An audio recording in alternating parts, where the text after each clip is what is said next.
Hai, Assalamualaikum warahmatullahi wabarakatuh. Perkenalkan, nama saya Reni Kamila Andrianti dengan NIM D73218066, Prodi Manajemen Pendidikan Islam, Fakultas Tarbiyah dan Keguruan, UIN Sunan Ampel, Surabaya. Dosen pengampu yaitu Bapak Muhammad Sholeh SPDI MPD. Materi saya yaitu berjudul Pusat Kegiatan Belajar Masyarakat atau bisa disebut dengan PKBM. Materi yang pertama yaitu pengertian PKBM, yang kedua pentingnya PKBM, yang ketiga yaitu penjelasan mengenai paket A, paket B, dan paket C, yang keempat yaitu tujuan dan sasaran PKBM paket A, paket B, dan paket C, yang kelima yaitu proses pengelolaan pembelajaran PKBM paket A, paket B, dan paket C. Berikut adalah penjelasannya.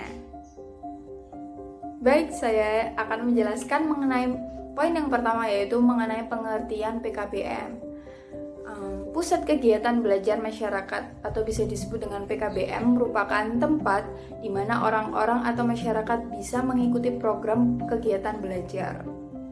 Lembaga pendidikan ini dibentuk oleh masyarakat, dikelola oleh masyarakat, dan dikembangkan oleh masyarakat juga. Dengan tujuan untuk memberikan kebutuhan pelayanan pendidikan di masyarakat. Poin yang kedua yaitu mengenai pentingkah PKBM paket A, paket B, dan paket C. Tentunya kita itu harus tahu adakah regulasi khusus yang membahas mengenai pendidikan nonformal ini. Tentunya ada regulasi yang membahas dan menjelaskan mengenai pendidikan nonformal, yaitu tercantum pada pasal 26 ayat 1, 2, dan 6. Jadi tentu saja PKBM ini memiliki ketentuan hukum yang tertulis pada pasal tersebut dan terjamin oleh pemerintah. Pusat Kegiatan Belajar Masyarakat memiliki peran yang cukup penting loh. Apa? Karena fungsi dari PKBM ini adalah sebagai tempat di mana masyarakat itu mengembangkan potensi yang ada pada dirinya. Kemudian yang kedua, sebagai sumber informasi yang handal bagi masyarakat. Kemudian serta sebagai tempat bertukar pengetahuan dan keterampilan antar masyarakat. Jadi tidak hanya pendidikan formal saja yang mementingkan keterampilan dan pengetahuan. Akan tetapi pendidikan nonformal ini atau PKBM ini juga memiliki hal tersebut. Atau kita itu bisa disebut seperti kayak kita bertukar pikiran kepada teman kita gitu kan. Keterampilan apa yang dimiliki oleh orang tersebut, kemudian bagaimana dia melakukan keterampilan itu sehingga menciptakan inovasi-inovasi baru dan bisa mengembangkannya menjadi sesuatu hal yang baru dan bisa menjadi pengetahuan yang luas. Baik, di sini saya akan menjelaskan poin yang ketiga, yaitu apa itu paket A, paket B, dan paket C. Program pendidikan kesetaraan memiliki 3 macam bentuk. Yang pertama yaitu paket A, paket B, dan paket C. Ketiga paket tersebut memiliki fungsi yang berbeda-beda. Berikut ini adalah penjelasan mengenai paket A, paket B, dan paket C. Yang pertama yaitu paket A. Program pendidikan kesetaraan paket A merupakan layanan pendidikan dengan jalur pendidikan nonformal yang diperuntukkan untuk anak yang memiliki kendala tidak bisa menyelesaikan pendidikan atau putus sekolah pada tingkat SD atau MI. Program pendidikan paket A ini diselenggarakan oleh lembaga atau satuan pendidikan nonformal dengan harapan bahwa lulusannya memiliki pengetahuan, keterampilan, dan sikap yang dinyatakan setara dengan lulusan SD atau MI. Jadi paket A ini setara dengan pendidikan formal yaitu SD atau MI. Kemudian yang kedua yaitu program pendidikan kesetaraan paket B, merupakan jalur pendidikan non-formal yang setara dengan pendidikan formal tingkat SMP. Pendidikan ini diperuntukkan untuk peserta didik yang tidak memiliki kesempatan untuk menempuh pendidikan formal tingkat SMP. Jadi program pendidikan B setara dengan SMP. Paket B ini adalah bentuk layanan pendidikan melalui jalur pendidikan non-formal yang diharapkan dapat membantu mereka yang beruntung dan tidak terserap pada pendidikan formal.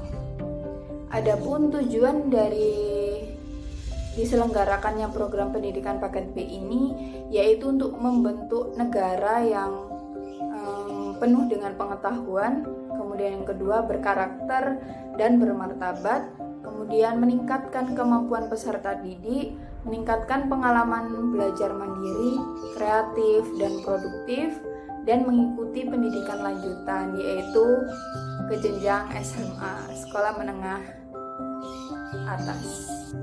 Yang ketiga yaitu program pendidikan kesetaraan paket C. Merupakan program pendidikan jalur non-formal setara dengan jenjang pendidikan formal SMA atau MA.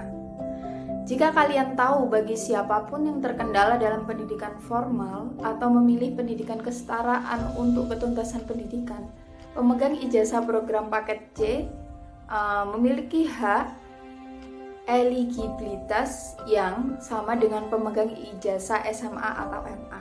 Tidak ada batasan usia dalam program kesetaraan ini. Pegawai negeri, ABRI, anggota DPR, karyawan pabrik banyak yang memanfaatkan program kesetaraan ini untuk meningkatkan kualifikasi ijazah mereka. Jadi untuk mereka-mereka yang tidak bisa melanjutkan SMA di umur yang pas, mereka bisa ikut program kejar paket C setara dengan SMA atau MA, seperti itu. Baik, saya akan menjelaskan materi yang keempat yaitu mengenai tujuan dan sasaran diselenggarakannya program PKBM paket A, paket B, dan paket C. Tujuannya yang pertama yaitu memperluas akses pendidikan dasar paket A dan paket B. Yang kedua yaitu memperluas akses pendidikan menengah melalui jalur pendidikan non-formal program paket C. Yang ketiga yaitu meningkatkan mutu, relevansi, dan daya saing pendidikan kesetaraan program paket A, paket B, dan paket C. Dan yang keempat, menguatkan tata kelola akuntabilitas terhadap penyelenggaraan dan kelulusan pendidikan kesetaraan. Tujuannya yang kelima yaitu juga sebagai pengganti pendidikan formal karena tidak bisa mengikuti pendidikan formal. Sasarannya yang pertama yaitu penduduk 3 tahun di atas usia SD atau MI dengan umur 13 sampai 15 tahun untuk paket A dan 3 tahun di atas usia SMP atau MTS dengan usia 16 sampai 18 tahun untuk paket B.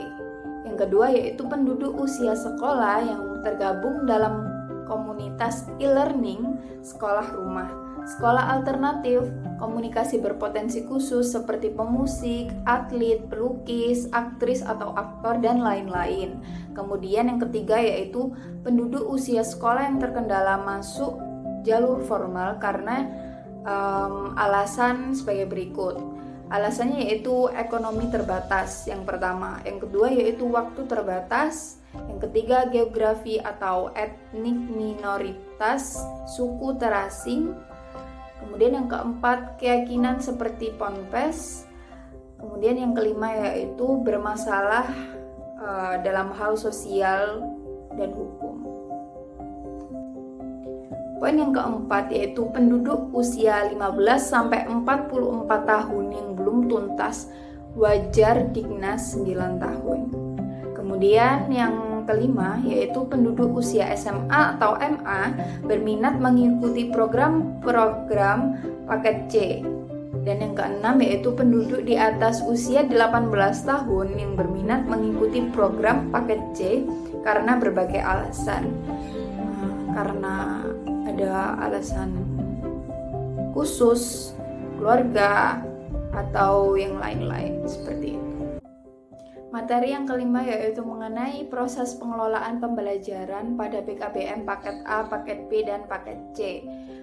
Pengelolaan PKBM ini memiliki arti sebagai pelaksanaan pendidikan yang dilihat dari segi manajemen, yang mencakup perencanaan, pelaksanaan, dan evaluasi.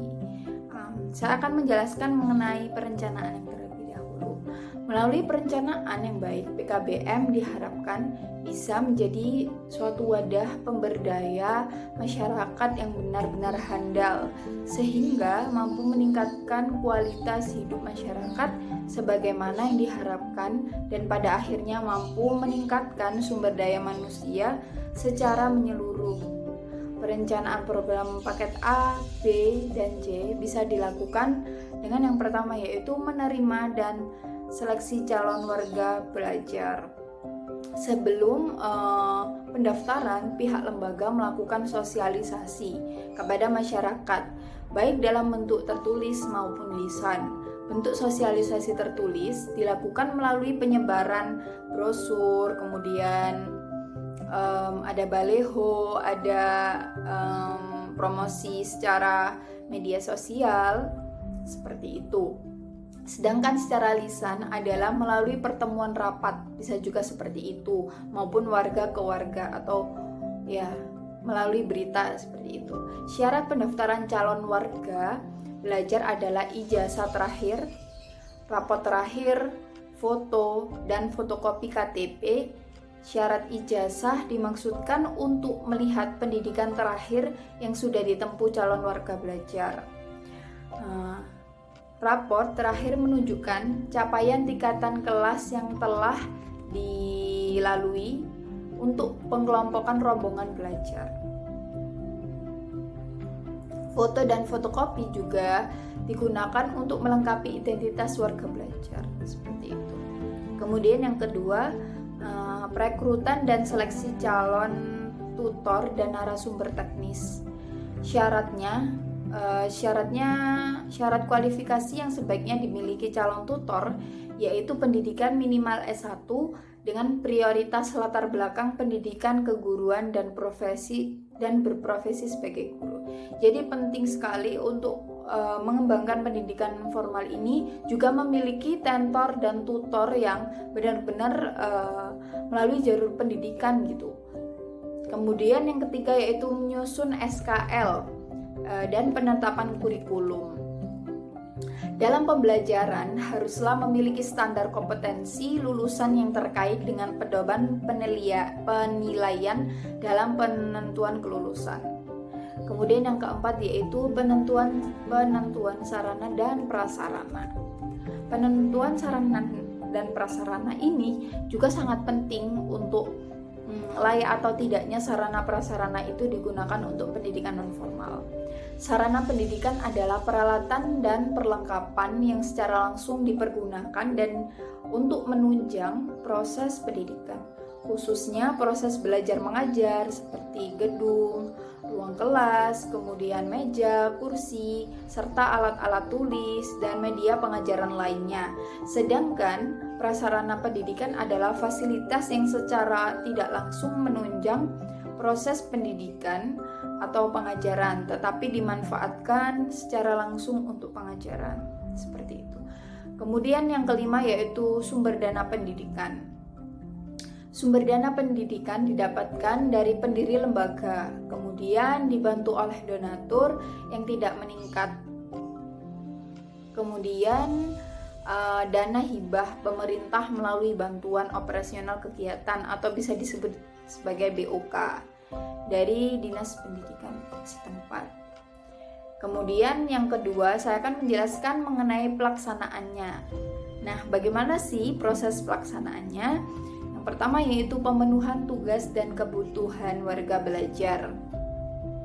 Kebutuhan awal warga belajar setelah penerimaan dan seleksi adalah penempatan atau pembagian rombongan belajar. Dari warga belajar, selain itu penyediaan materi sesuai dengan ketentuan dan diajarkan langsung oleh autor tentor yang berkompeten. Yang kedua yaitu proses pembelajaran dan pemanfaatan sarana dan prasarana. Ini juga harus dilakukan dengan baik dan karena sarana prasarana itu sangat mempengaruhi proses belajar mengajar siswa, seperti itu. Kemudian yang ketiga yaitu pelaksanaan pembiayaan pendidikan. Langkah awal pengelolaan anggaran biaya pendidikan itu mencakup dua hal menurut Sri Minarti. Yang pertama yaitu penyusunan anggaran pembiayaan yang dikembangkan dalam format sumber pendanaan dan pengeluaran. Kemudian yang kedua yaitu pengembangan rencana anggaran belanja sekolah atau bisa disebut sebagai RAPBS. Baik, saya akan menjelaskan mengenai poin yang terakhir yaitu evaluasi. Yang pertama, evaluasi perkembangan warga belajar. Bentuk evaluasi yang digunakan berupa formatif dan sumatif. Model formatif ditujukan untuk ulangan harian atau UH dan ulangan tengah semester UTS. Model EHB sumatif ditunjukkan melalui pelaksanaan ujian akhir semester atau UAS dan ujian kenaikan kelas UKK yang ada di bawah pembinaan Dinas Pendidikan. Jadi meskipun sekolah non formal tetap dalam pengawasan Dinas Pendidikan ya. Kemudian yang kedua yaitu evaluasi penyelenggaraan program. Apa sih evaluasi penyelenggaraan program? Evaluasi penyelenggaraan program merupakan sebuah kegiatan untuk mengevaluasi atau mengkoreksi hal-hal yang telah terjadi atau dilakukan selama penyelenggaraan kegiatan tersebut sedang atau telah berlangsung gitu. Jadi penyelenggaraan program itu tetap bisa atau tetap dilakukan evaluasi seperti itu. Baik, itu tadi pemaparan materi yang sudah saya sampaikan. Terima kasih sudah mendengarkan dan belajar di video ini. Sekian dari saya. Wassalamualaikum warahmatullahi wabarakatuh. Sampai jumpa.